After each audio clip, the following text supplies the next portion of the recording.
Well, I'm going to share some statistics with you that probably I would easily say you didn't even know, and it will shock you. Ohio actually ranks sixth in the United States, when it comes to the number of deaths associated with gun violence.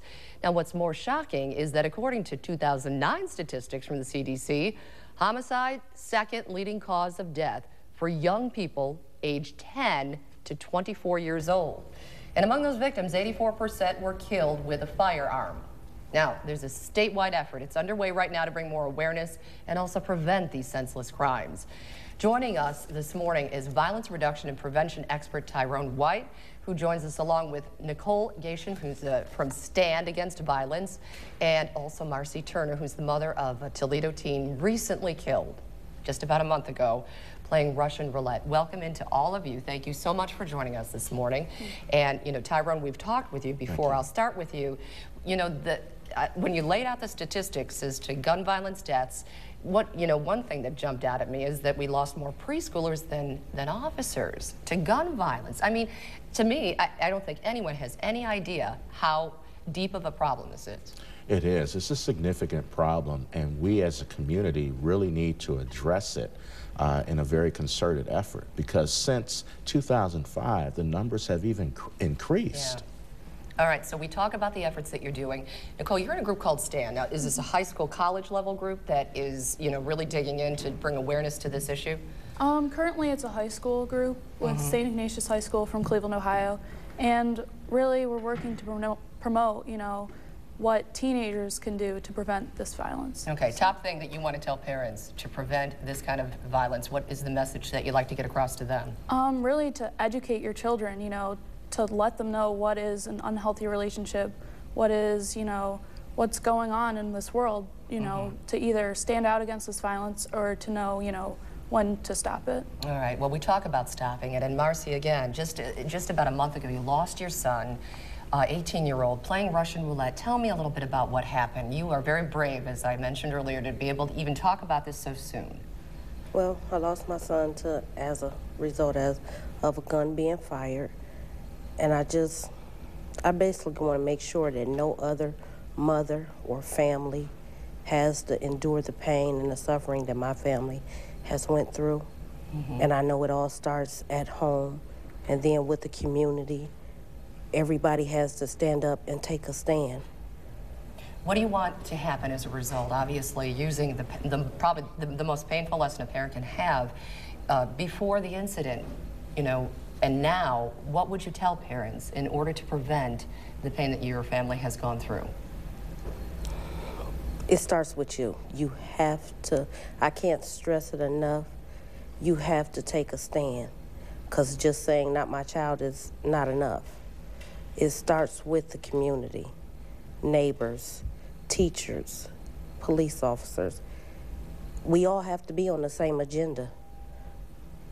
When we talk about, Tyrone, the efforts to prevent the gun violence here and just the prevalence of guns in the home and the availability of guns, let's be real, hands-on here and go into a high school and talk to teens, and even younger kids. I remember years ago we did stories about, there was a gun out there, certainly very closely supervised, just to see if kids would pick it up, even though parents had told them not to.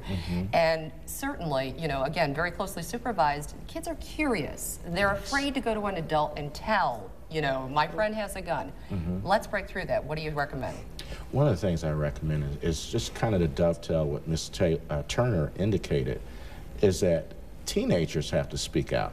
When we look at what happened with her son Fitzgerald, there were young people that were aware that there was a firearm and access to a firearm, and if they had stepped forward and spoke up, we may not be sitting here today, or at least Ms. Turner wouldn't be sitting here today. And so community involvement, engaging students to take an active stand with school administrators, because parents don't have eyes in the back of their head, and they can't be everywhere. So other people have to fill that void. Well, Nicole, I'd ask you then, as a high school student, then what needs to happen with, school administrators, parents, community, to make it okay for kids to come forward and say, hey, gun in the area, you know, this guy's got a gun, without the fear of repercussions. No matter what we try to do sometimes, you know, kids are always saying they're afraid that they're going to get in trouble if mom or dad comes in. What do we need to do? I think really to encourage kids to talk amongst their peers and get advice from them, because I think it's easier to relate to people our age, and then that way they might, you know, say, hey, you should probably tell somebody else, other than, you know, thinking alone by ourselves. Well, you might hesitate, so. But you mean, in other words, set up a network within teenagers that it's okay to go and, you know. Yeah. What do you think it would take for our teenagers to get the message that, you know, this is such a deadly threat to them? Seriously. I think hearing personal stories. Like Marcy? Yeah, like hearing, it's, you know, it's saddening to hear that it's everyday people that this is happening to, so I think we need to let people know, hey, this could be you if you don't stand out now.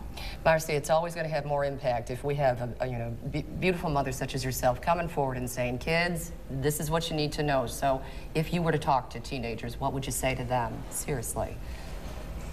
I think I would tell them, even though, because I know in my home, no guns were allowed, but it's when you go to someone else's home. You need to be alert, be aware, don't second guess yourself. Guns cause death, especially when used in the wrong hands. Gotcha. Well, we appreciate you having the bravery to come forward and talk to us today, especially. Certainly your efforts with the teen organizations, Marcy. And Tyrone, let's finish it up here. What can we do? Just by talking to you right now, what do you want people to do? One thing I would like for your viewers to do is to go to the website standagainstviolence.org. Standagainstviolence.org. And there you will see strategies that parents can incorporate, communities can incorporate in terms of getting everyone involved around this problem. One thing parents can do, I'll leave your viewers with, is just education. Talking to their kids about these things and not going under the guise of this can't happen in my household. It can happen anywhere. I think we've seen that. So what we'll do is put a link on our website to the website that you just mentioned, which is standagainstviolence.org. So if you'd like more information, certainly we will be able to link you up to that. And I want to thank everybody for taking some time to speak with us today, and thank you for the efforts that you're doing. Thank you.